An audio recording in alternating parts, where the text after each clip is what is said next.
Hello and welcome to another episode of Starfield with Normal People. Today, episode 5. My name is Michael and I'm accompanied by Duane. Hey guys. How's it going, Duane? It's going. Actually, I got to use my space trucker voice. Yeah. It's going good, man. Yeah, he's full on space trucker. I'm out there in space hauling loads. Sometimes when the space cops come after me, I'm dropping loads in space. Dropping loads in space. I don't mean it like that. Or do I? Sir Blows a Lot is dropping loads in space. This is a podcast that's safe for kids in the car, right? We do. We are a clean podcast. Yeah. At the moment, So we'll see if that get your mind changes. out of the gutter, people. Yeah, stop. Please. But yeah, space trucking and it's a lonely life out there. I love that they're embracing the whole space trucker thing. Like when I first saw the space trucker outfit, I immediately picked it up. I got my Demos hat that I'm sporting. Yeah. I'm sure a lot of people found that right off the bat too. And I have now started a small collection of trucker hats, just like real life. And what's nice is if you're leaning into that space trucker kind of vibe and you don't really want to get into shipbuilding, there is a company, there's a place called Hopetown. Yes. And I saw their ships that they're selling are all very bulky and cargo based. So they got any lot lizards there? Yeah. Space I saw someone that lizard looked like could be. But yeah, so that's a good place to go if you're leaning into Hopetown. Hopetown for trucking. Yep. Speaking of trucking, when you're out there, what do you eat? When you're chunks. on the chunks? It's all about the chunks. In fact, I was perusing TikTok or Twitter, whatever, some social media, and I saw real life chunks that somebody had created. I think we'll throw up a picture here for those of you that watch us on YouTube. But if you're just listening, it is an egg in a perfect cube. Yeah. And what, hash browns or are those pancakes or what? I think they're pancakes. It's a beautiful thing. Look, it's very interesting. I would absolutely eat that 10 out of 10. I have to say, chunks to me is one of those things where it's funny, but I kind of hate it.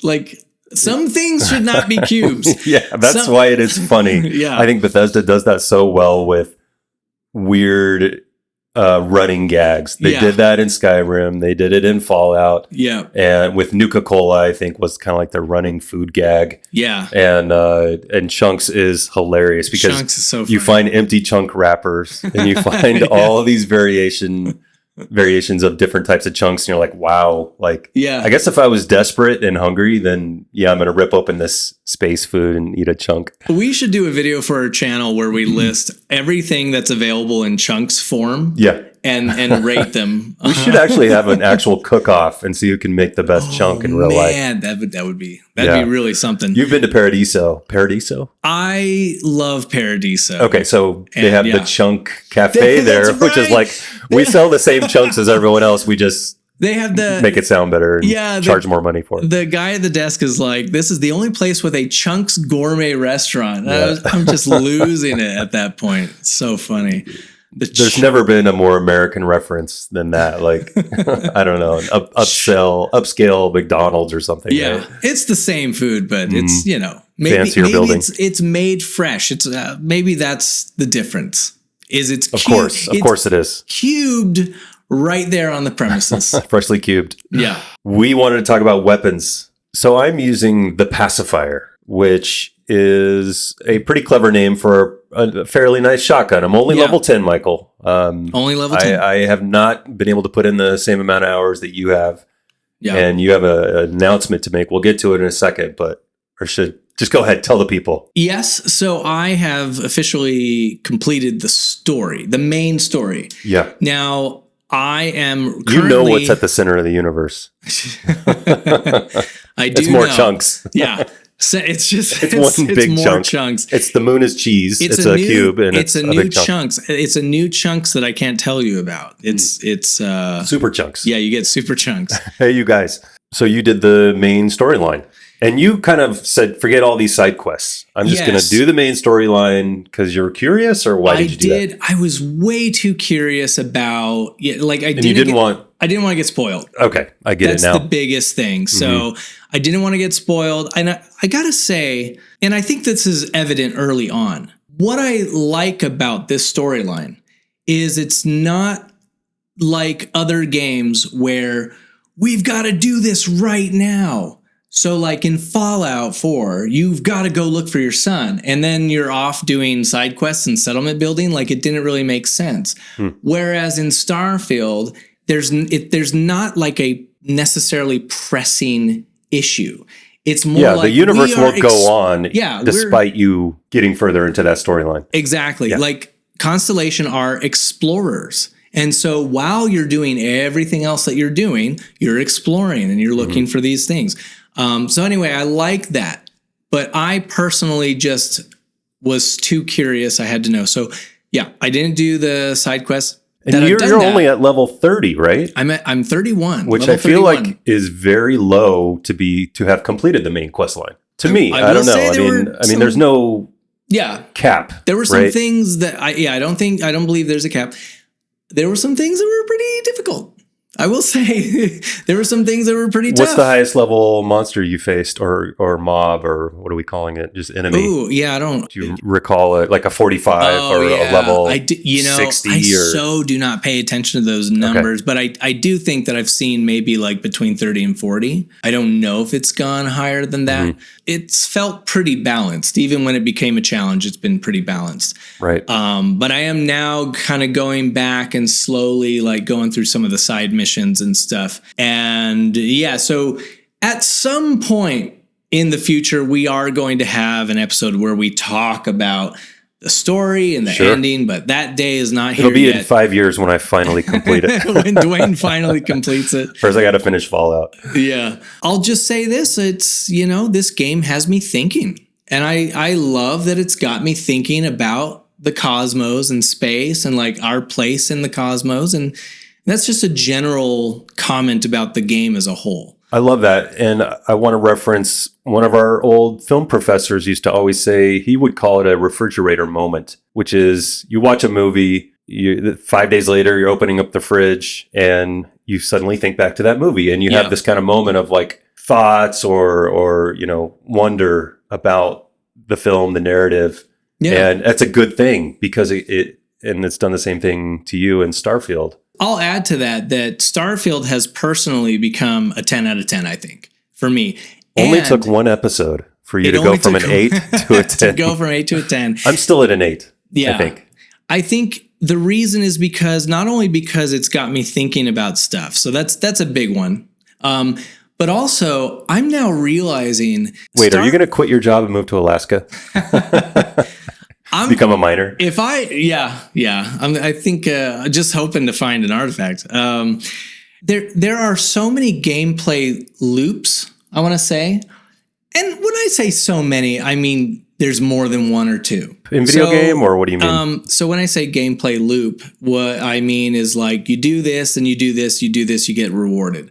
Yeah. And so a game that I loved, Fallout 4, to me, the gameplay loop is kind of very similar throughout the entire game to the point where you sort of reach a limit, like each gameplay session, right? You'll sit down, play, enjoy, but then you're kind of like, all right, that's enough for today. It's almost like a fair ride where you get on, you complete the ride, and then you get off and then you go home. Yeah. Right? Your session of Fallout 4 is you pick a quest, you go do the quest or the loop, right? Yep. And then you get rewarded with some XP, maybe a weapon. Like, okay, I can check out now. Yeah. I can sign off. If you really got into settlement building, that's when it becomes more like Minecraft, where you're spending hours and hours and hours just building. But Starfield, to me, has enough gameplay loops that each time you sign on it to play, you don't really know what that night's going to be like.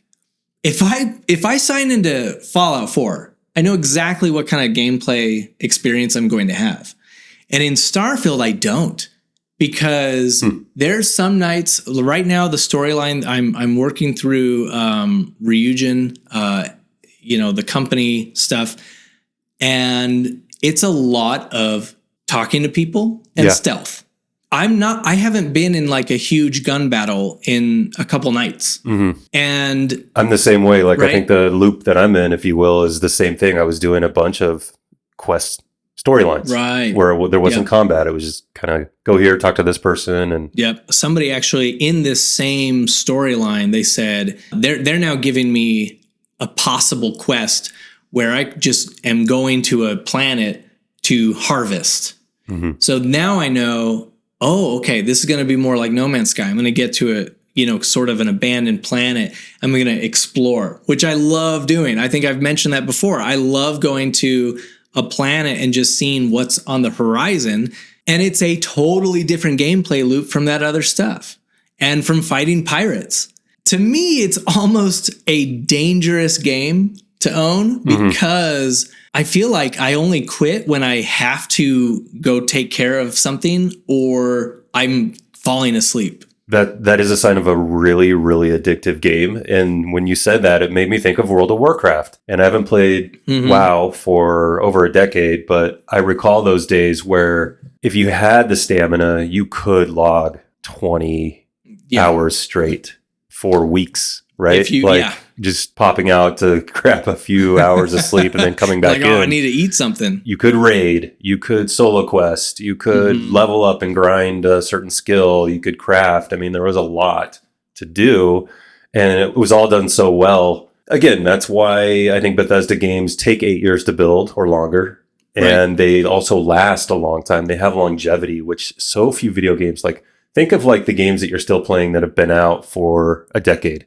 Grand Theft Auto. Yeah. Right. That's one of them, maybe. That's one that I can. Yeah. I always kind of go back to that. Yeah. Fallout 4 or 3 even. But that's Skyrim. Well, that's the crazy thing is that Skyrim and Fallout 4 are those games for me.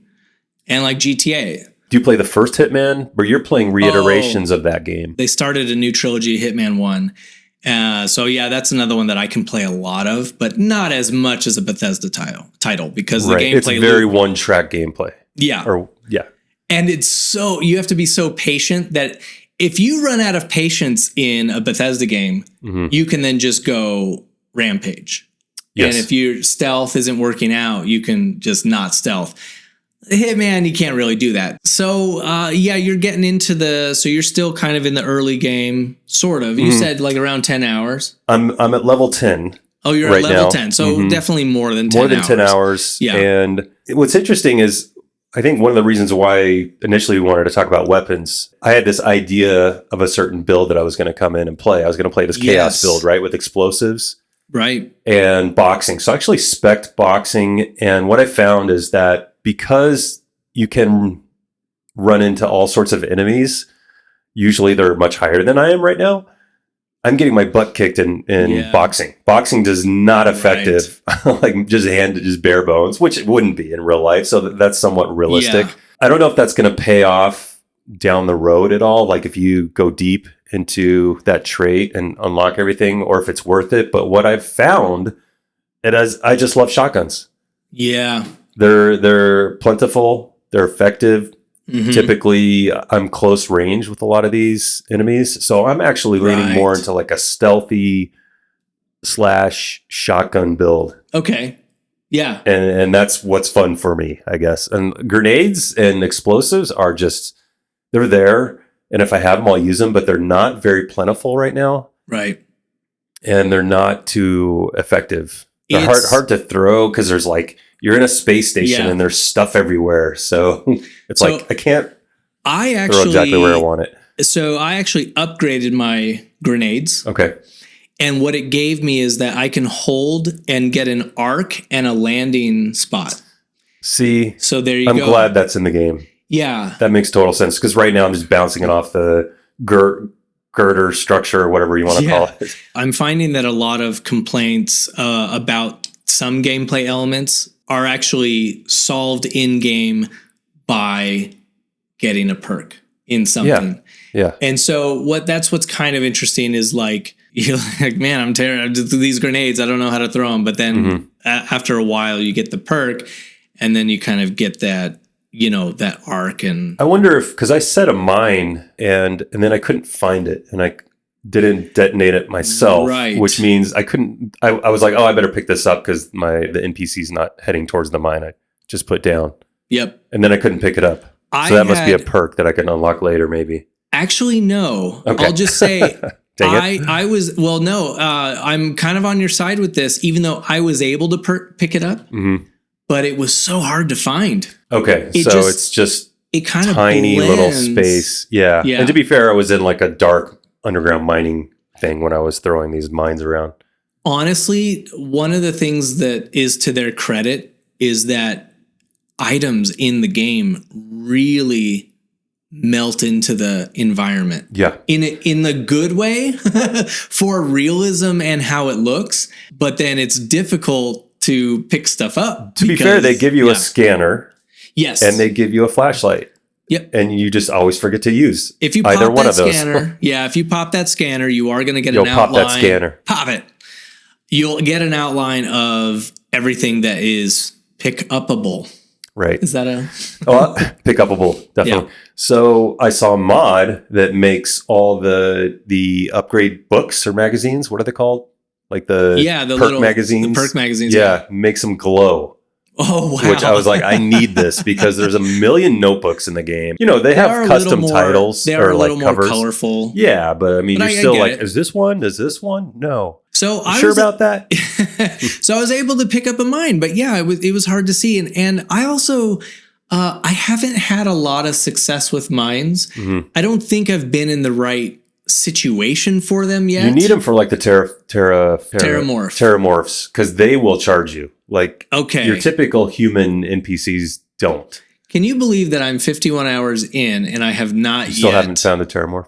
Yeah, I haven't fought one. Although I've already. But have you extended your ship's warranty? I saw those people. You did see them in game? Yeah, I got that nice. That random encounter, and I saw this, and I just can't play this way. But I saw someone online immediately like blew them up, like out of the sky. They were like, "This is what I wish I could do." Someone. That's the whole reason Bethesda put that. It's catharsis, right? It's really that release of finally I can just tell these people. You should be able to board a ship and then fly it into a star. Oh man, fly it right into Sol. I was gonna say, well, you can board them. Yeah.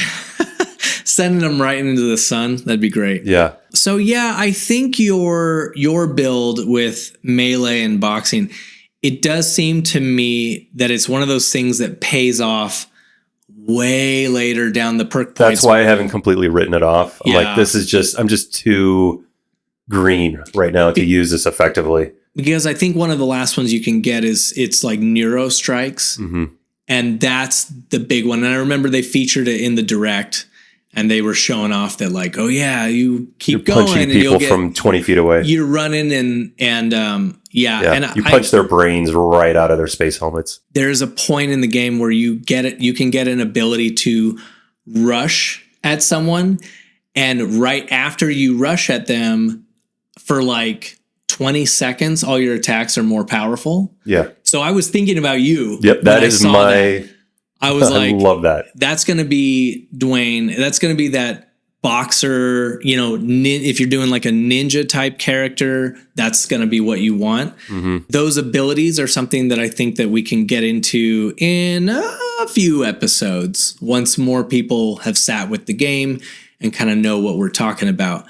Yep. So yeah, I'll be very interested. Don't stick with this character for me.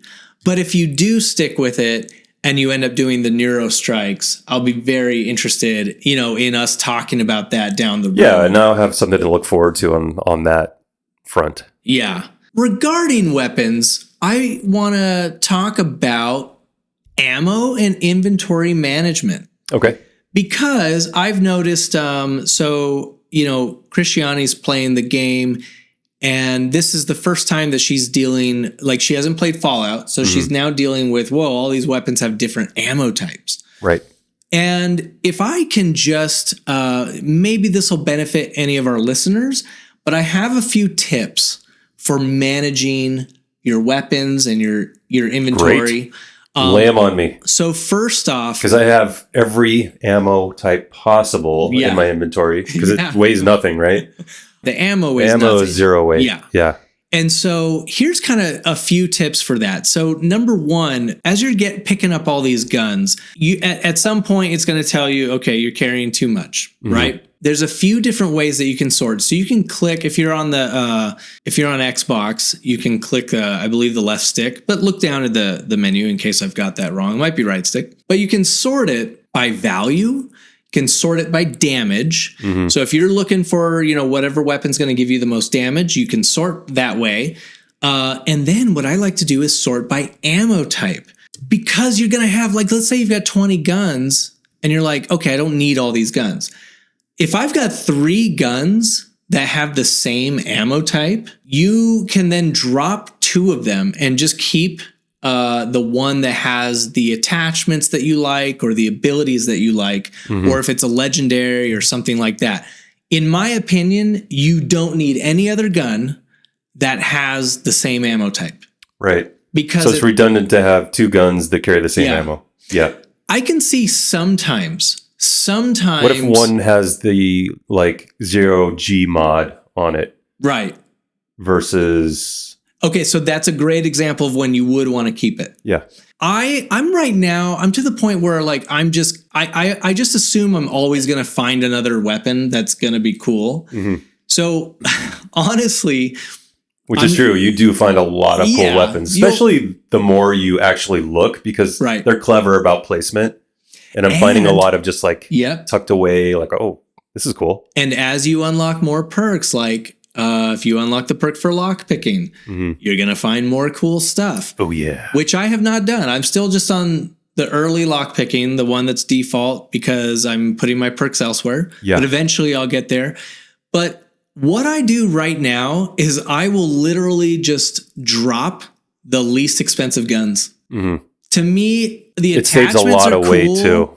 Yeah, the attachments are cool, but I honestly, I'll just, if I have 3 guns that use the same ammo, I just keep the one that's the most expensive, because that one is, damage is good, but the value of the gun is taking into account many factors. It's the damage, it's the attachments, and it's the abilities. Yeah. So to me, value is a great way to judge which gun to keep. However, I know that if your playstyle is different, if you're watching us on YouTube and your playstyle is different, I would love to hear how you handle having multiple guns with the same ammo. Mm-hmm. Are you like me? Do you just keep every possible gun until you're completely over encumbered? And then, begrudgingly make Sarah carry the other 30? Yeah. I will gather. I'm now to the point where I'm not picking up every gun, but I am picking up every gun that is a rare or a legendary or, Okay, so that's kind of how I handle that. And send the super chunks. Super chunk level. Okay. You know how in Fallout 4 they have the junk jet? Yes. Oh, man. If we had a junk jet and we could call it the chunk jet. There you go. And I would only send a letter to Bethesda right now. I would only load it with chunks. Okay, we need to do something. We either need to do a Photoshop. I want to hit enemies with chunks. So I want to. They should be like acid chunks. Yeah. Or instantly vaporize or make their spacesuit melt away or something. Somebody please, if you're listening to the podcast, mod that. Either mod it or I can't do mods right now on my Xbox. If there is a gun in the game that shoots anything as a projectile, I need to know. Please let me know. Yes. He will go and hunt for it right now and equip it. Because if I can wage war with chunks, that's what I want. That should be the next expansion. Wage war with chunks. I hope so. The first expansion we already know is called Shattered Space. I hope it's the next one is the Return of Chunks. Chunkland. Chunkland. Chunkland. I've got one more tip for managing that inventory, because there are going to be guns that you don't want to get rid of. Okay. When the ammo count gets low, if I'm using a gun that I really like and the ammo count gets low, it is no fun to switch to another gun. Oh, now I found 20 more rounds, and then switch back to your favorite gun. And then you run out of ammo so quickly again. So here's what I do. When I get low on ammo, I take that gun to my ship and I leave it in the cargo. I go through my guns and I find a gun that has tons of ammo because I haven't been using it. And now I've got 1,000 rounds of ammo in that gun. That's now my main gun for a while. Right. If it's fun. You're if it's stockpiling ammo for the other gun that you've stored away in the ship. Yeah, that's You've stored smart. it away, and you're going to be collecting ammo and not even thinking about it. And then eventually, when you start to run low on that other gun you're using, go back and check and be like, oh, wow, okay, I can switch back to my other gun again. And nobody buys ammo. I mean, buying ammo is for suckers, right? Like, I won't say just go quest. The only time that I think maybe you buy ammo is if you have like a sniper rifle or something that is very specialized that you're like, I need this and I need this ammo. I do agree that as you get later and later in the game, there is almost no need to buy ammo. Just switch to a different gun. Right. You might even have 2 different sniper rifles that have 2 different ammo types. I have a question for you. So in my ship, I have all these little fancy weapon cases and racks. Is there any benefit to racking my weapons on those just so I can see them, I guess? Or why would I just throw them in a locker versus like putting them on these weapon racks and stuff for display? It's for the aesthetic. For the aesthetic. Now, that's interesting because I didn't know I had a weapon rack on my ship. And that's just yesterday. It was like, man, I'd really love to display this gun that I'm not using. I literally just found the captain's locker. I didn't even know that was a thing. So the captain's locker. Yes. The captain's locker captain's is great. log, stardate 2-3. I've discovered the captain's locker. What's interesting about the captain's locker is if you start, like, you can start placing items around your ship, like as decoration. Yeah, I've been seeing all these things. I'm like, oh, that'd be a cool decoration, like fish bowls and terrariums. And I have a plush cat. It's the space cat. Space pens. and I love it. And I'm going to put it on the table. I need to do that. But you should know that if you make any changes to your ship, all of those items that you've placed will go into the shot cargo. into space. No, it's just like that potato video. The potato video is great, and now I've seen somebody go to that 0G hotel and they fill it with watermelons. No, they dropped lettuce and tomatoes in sandwiches, but I swear it was like anywhere from 100 to 300 items, and they all just went out, and then they started flying through this salad. This is 0G salad that they made. It's that reminds just amazing. me. I think on our second episode, I was like, I want to build the Borg spaceship. Somebody did, and I've been seeing all these great spaceship builds, like the Magic School Bus. Yes, I saw all the Star Wars, all the Star Trek. The Magic School Bus was great. I've seen the ship from Futurama. It's really amazing. Some of the creativity. Done a lot of ship building, or I did a little bit. I've done nothing. Okay, I actually spent 100,000 credits. Did you earn those credits? You didn't like go behind the wall, drop down, swim behind New Atlantis, and steal. I saw. Just stop. If you don't do that. If you can go and it's here's how to earn 1 million credits an hour. Look at this puddle. Shut up. Just shut up. I hate it. Why are you playing this game? Why don't you just install a mod that like lets you have endless money? Why? I mean, you're cheating at that point. Yeah, so stupid. Sure, it's a single player game. Do what you want, but I think Duane, well, here's the thing. I think our stance is very clear. Well, I mean, look, part of the game is discovering the little credit things. Yeah, and like, oh, that's kind of cool. I just found all these little like discovery of like money and chests with money in them. Instantly, if you take that away, what's the point? It instantly is no fun. Point, people? I'm sure somebody go ahead comment if you could. Hey, let your voice be heard. Okay, I know. Look, it's human nature to want to get something for nothing. Like everybody, like I was like, oh, I'm going to go do this, but then I was like, no, I don't really want to do that. I know I've said it before, but I am doing one exploit. So I gave Sarah an OP space laser thing. I don't remember the exact name. Right. I gave her one bullet, which is something I found on social media. It's like, just give your NPC one. That's all they need. And they were using an explosive, like a rocket launcher as an example. Right. Which I was like, this is a hot mess. I don't want Sarah like shooting rocket launchers every 5 seconds. Chaos. Yeah. Yeah. But I gave her this like OP space laser thing, and like, she is a straight killer. Yeah. Yeah, so the NPCs generally have, or your companion generally has 2 problems in combat. Is 1, they get in your way, or 2, they're either too effective or completely ineffective. Yeah. Ineffective. Yeah. I am smart. Oh. I am smart. SMRT. Ineffective. Sorry. But yeah, or they might just be killing everything. And where's the fun in that? That's when I gave her that weapon. Now she's like, yeah, get out of my way. Get some. Yeah, go get some. She killed probably a little over half of all the NPCs and I was like, dude, of course you always have the option of telling them to stay put. Yeah. And I forget about that. I get into the heat of combat and we're Why like, don't you sit this one out? Yeah, just hang back for a minute. I'm going to go take care of these. Yeah. So I got to do that more often. So I agree. Like for my personal play style, like I don't want them to be too powerful. Maybe I have not given any of my companions complex. I haven't given them any weapons, but I have thought about it. I have thought, oh, you know what? I'm not really using this weapon, or I'm going to drop it. Why don't I give it to them and they'll equip it? Because that'd be kind of cool. Or if you're like, oh, it'd be cool if this character that I'm with is a sniper and they're, picking people off while I run in. Mm-hmm. It's cover me, that kind of thing. Their accuracy seems to be about a third of what the players is, if that. Right. So their accuracy sucks. Which is good for gameplay. But I saw someone talking about how they are role-playing as a scientist. Mm-hmm. And you can't really be a pacifist in the game because they actually even talked about it. Todd Howard said that they talked about it. Do we want to make sure that you can get through the whole game without killing anyone?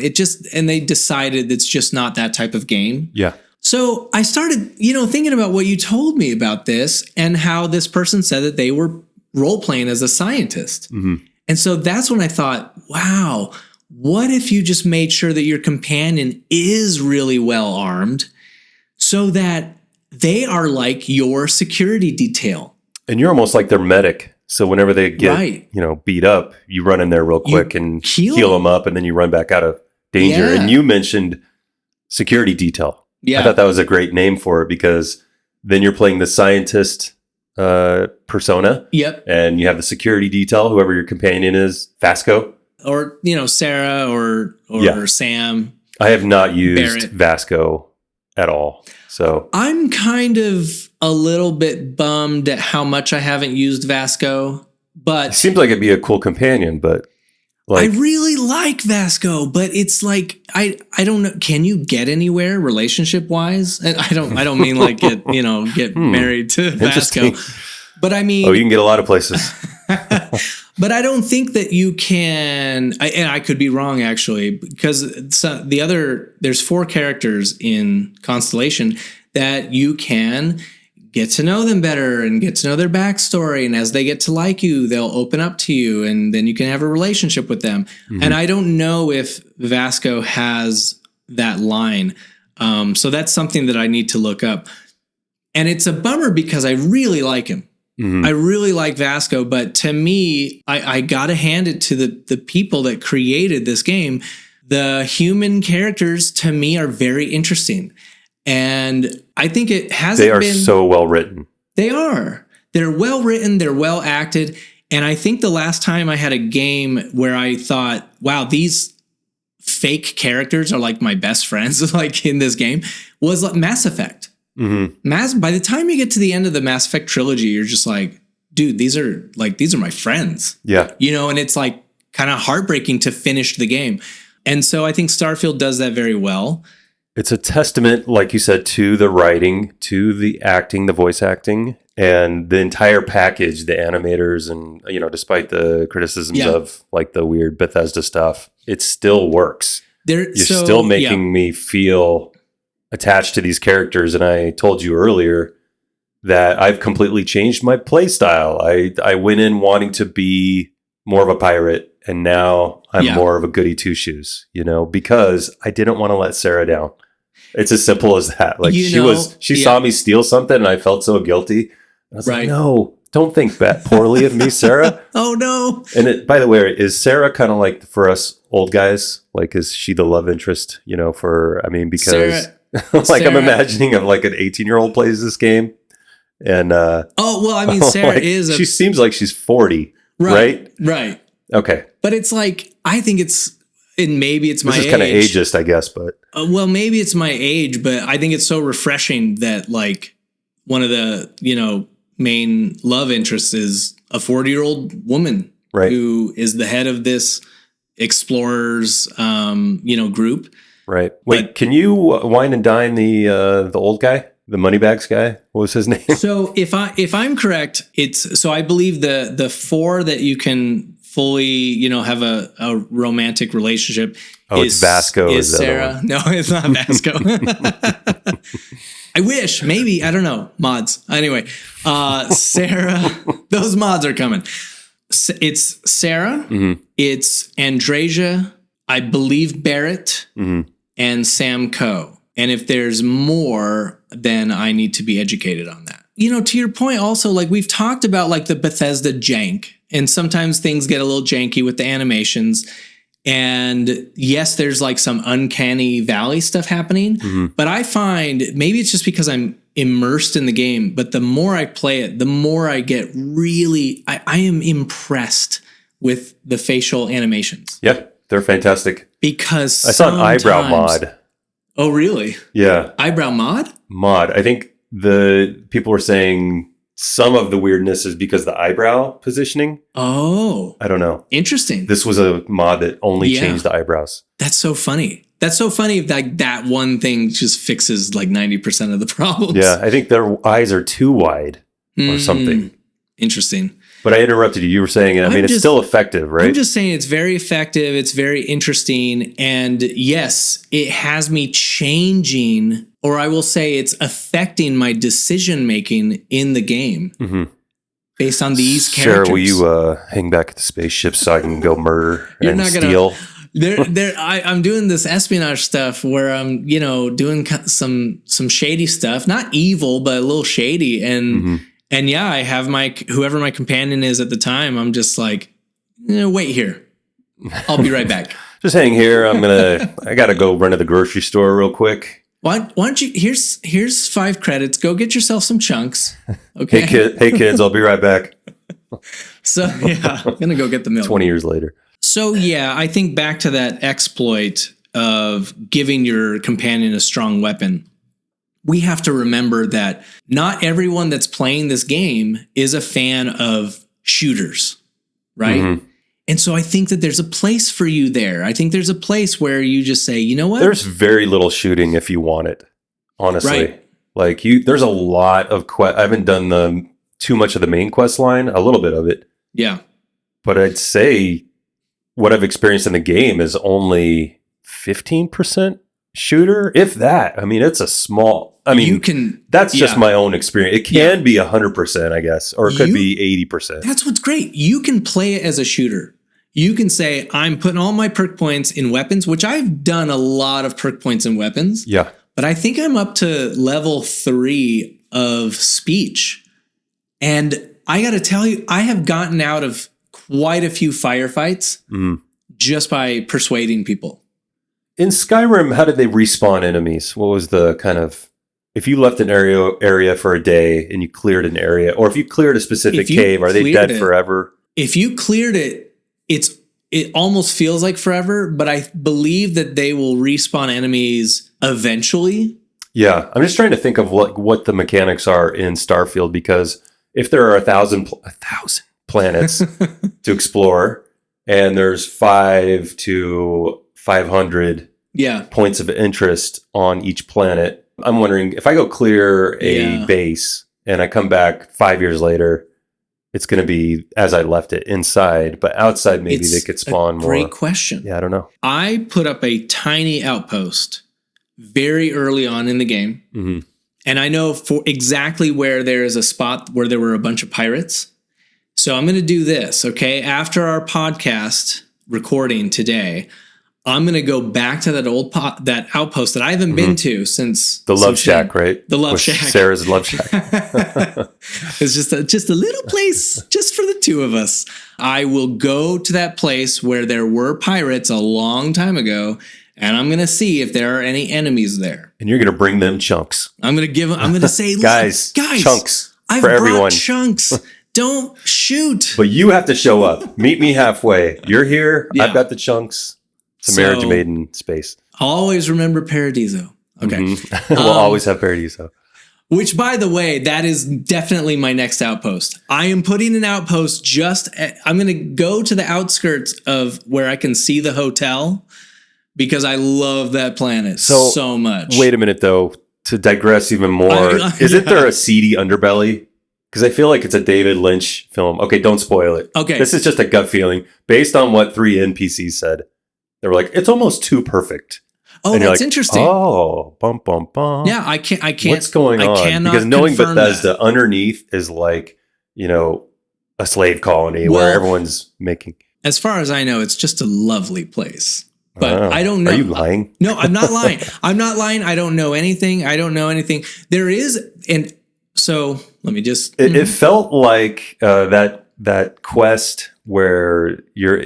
Oh man, I'm gonna butcher this, but you're in Fallout 4 and you get trapped in the bubble pod thing with like the sick old guy, and he's created this black and white 1950s fantasy. And there's a murderer in a clown mask. Yes. Yeah. It feels kind of like that, where it's like this perfect society, and then there's an evil underbelly. So I don't know about that, but there is a very interesting side quest at Paradiso, which I thought was very cool and interesting. You're talking about the ship in orbit? Yeah, the ship that's in orbit. I completed that one. Yeah. So that one I thought was very interesting. That was my first long quest line that I completed. Oh, okay. And I'm a lot poorer for it.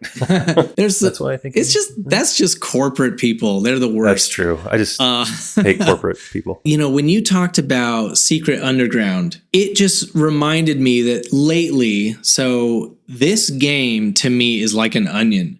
You just keep pulling off these layers, and then the game gets better and better the more I play. Because so I think one complaint that is valid that a lot of people have is that New Atlantis, a lot of people say it's a boring city. I don't hate it. I like it. It reminds me of the Citadel in Mass Effect.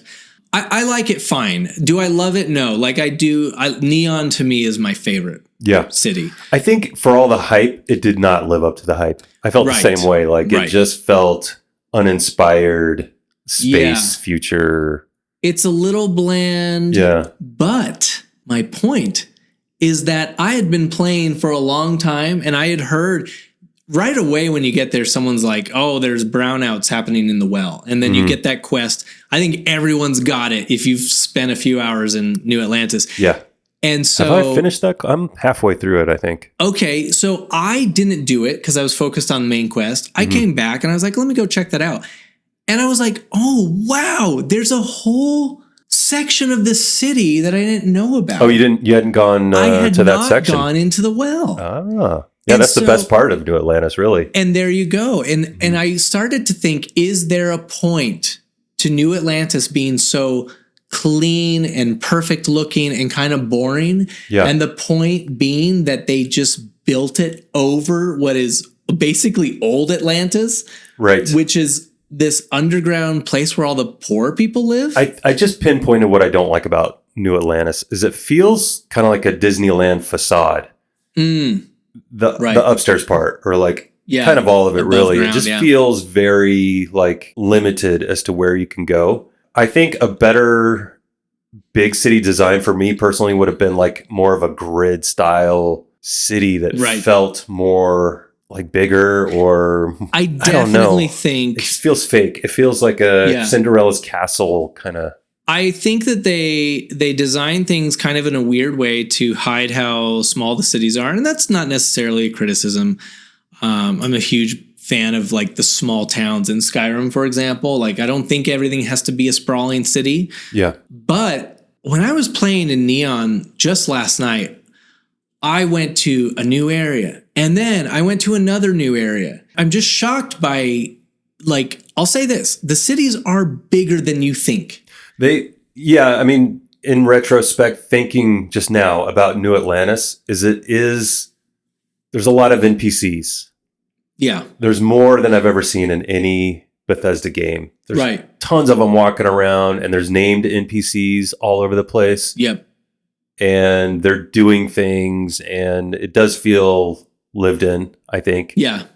So, I mean, because things change at night, not as much as Skyrim, because I know Skyrim, like, they would close up shop Like NPCs would close their shop at a certain time, go to the tavern, and then they would go to bed. They'd go home and go to bed. I don't see that as much in Starfield, but I also don't think I need that. I don't think I need that in Starfield because I like that I can just go into the store in the middle of the night. Yeah. I can, right? I've never seen a store closed. Can. Yeah. I would be surprised because I've never gone to a store and it was closed. So we talked about the presentation just briefly. I want to share a screenshot of one that I took in Mars. I don't know if it's going to translate to our YouTube viewers or not, but I was just impressed by the scene. I went to Mars. I was doing the quest line there, the main Sarah quest line. And I kind of saw the pit behind the entrance, which first I went into the entrance and went inside. But then the second time I was just going around the outside and I saw the mining pit and I saw stuff moving, and it inspired me in terms of like just being amazed and being in awe. And so I put my character up on this pipe and I took a screenshot and I was like, this is really cool.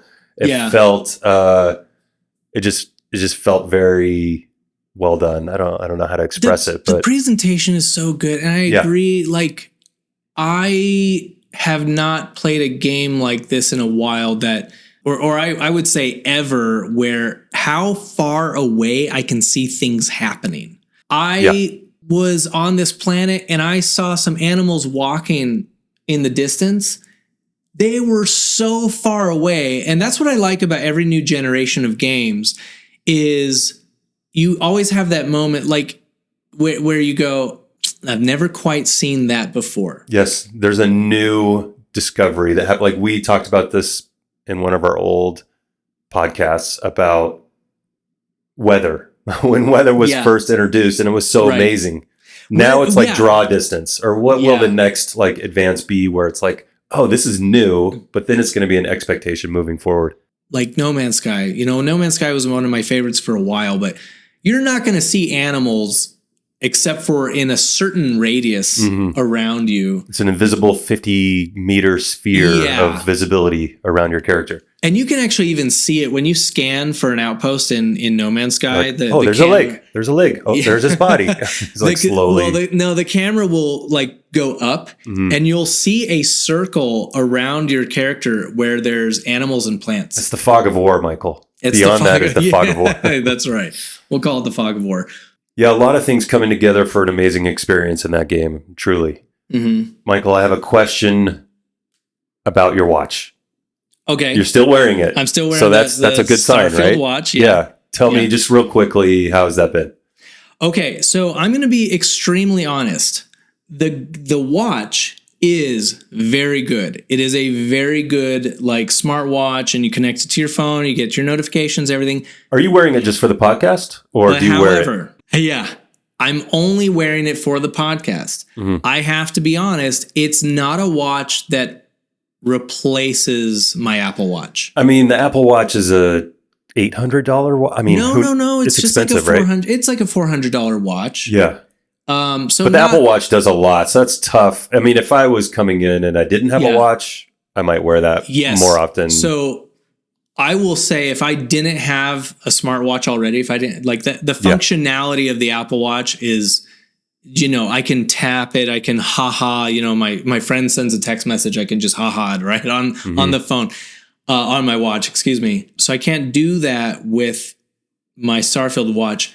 I'm not trying to trash it, because if I didn't already have a smartwatch, I'd be wearing the heck out of this thing, because it is really good. I gotta say this though, the little HUD, I am never thinking that's the watch. I don't think I've ever used the watch yet. Do I have the watch? Here's I don't even the thing. know. Yeah, you have it, but that's the problem, right? That's what's the bummer, is they give you the watch at the beginning, and then you use the watch to unlock Constellation, and then you never use it again. Never see it again. Whoa! But it's not like the Pip-Boy. The Pip-Boy was integral to everything. Yes. Why did they not have just an animation where when you pull up your menu, you just see him bringing up the watch real quick? Maybe they did. Maybe it'll be unlocked and it was too much. Yeah, I'm wondering if they did that and they just thought, it's too cumbersome. Interesting. We need to find out more about this. This is intriguing. The HUD at the bottom left, showing you all the planetary readings. That's reminiscent of the watch face, right? It is your watch. Okay. It's supposed to be your watch. It's just that I forget that it's the watch. I thought that was just the HUD of some kind. That's the thing. It is just your HUD in the game, but it's supposedly that's the readings on your watch. I see. Okay. Yeah, you're right. They kind of did not tie that in very well. And they teased it in the trailer and everything, so you'd feel like it would be more prominent. More prominent. I really love the clean design of the HUD, but it's like, couldn't you just put the little border of the watch around it? Yeah. Something so that you feel like there's more value to the collectible that you got. Well, I'm being really nitpicky. But yes, overall, the watch is very solid.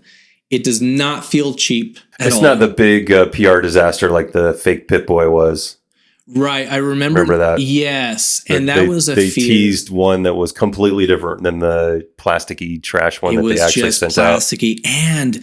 And they did that also with, I want to say Fallout 76, they had like a canvas bag. And apparently it was terrible. Like the quality was just terrible. And they made up for it. I guess, like, I think they then made better bags and sent it out. They probably took a huge financial hit to do that. In Skyrim, they sent out rubber swords. So it's been a fail. No. Look at this. Where are the real swords? Come on. So absolutely, the watch is not reminiscent of any of those bad situations in the past. The great irony, though, they came out with a cool product in the real world, but then it's not really tied into the game. Yeah. It's weird. Well, that about wraps it up for this week's episode, but thank you so much. You know, we're seeing a lot of people listening on the podcast apps, and then we've got some people coming to watch the video on YouTube. So thank you very much. We appreciate it. If you like the episode, please consider just dropping a little 5-star rating. That helps us out. Super cool. Yep. And as always, you can check out our other videos on our YouTube channel as well. We do a few comedy things, and we've got some other ideas for podcasts that are coming up in the future. Yes, definitely. So once again, thank you so much, and we will see you next week on Starfield with Normal People. Thank you. See ya.